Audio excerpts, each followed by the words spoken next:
بدقسمتی سے 3 آزاد امیدواروں کے گھر پر غیر قانونی، غیر آئینی، غیر اخلاقی اور غیر انسانی طریقے سے بربریت کی گئی، سفاکیت کی گئی، بزدلانہ کارروائی کی گئی، اور تقریباً اس واقعے کو 20 گھنٹے گزر چکے ہیں۔ کسی ایک سیاسی جماعت جو جمہوریت کی اور انسانیت کی چیمپئن اپنے آپ کو قرار دیتی ہے،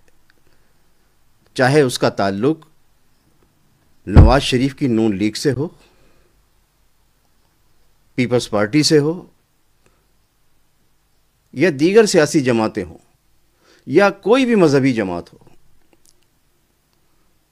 جو رات دن جمہوریت جمہوریت، انسانیت انسانیت کے بلند و بانگ دعوے تو کرتی ہیں،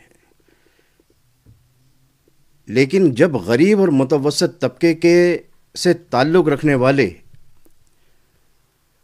آزاد امیدواروں کے خلاف کارروائی ہوتی ہے تو ان تمام سیاسی اور مذہبی جماعتوں کو سانپ سونگھ جاتا ہے، ان کی زبانوں پر آبلے پڑ جاتے ہیں۔ اتنی بڑی کارروائی ہو گئی، 3 نامزد امیدوار، آزاد امیدوار، وہ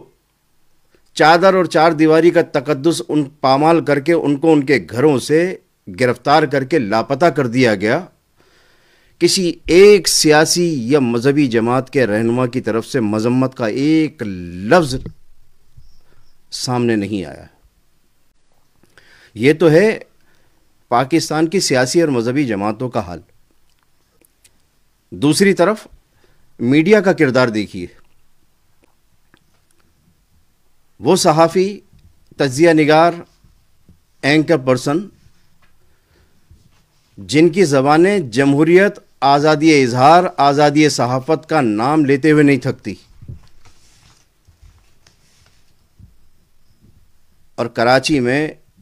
3 آزاد امیدواروں کی غیر قانونی گرفتاری اور جبری گمشدگی کا واقعہ پیش آ گیا۔ آزاد امیدواروں کے گھروں پر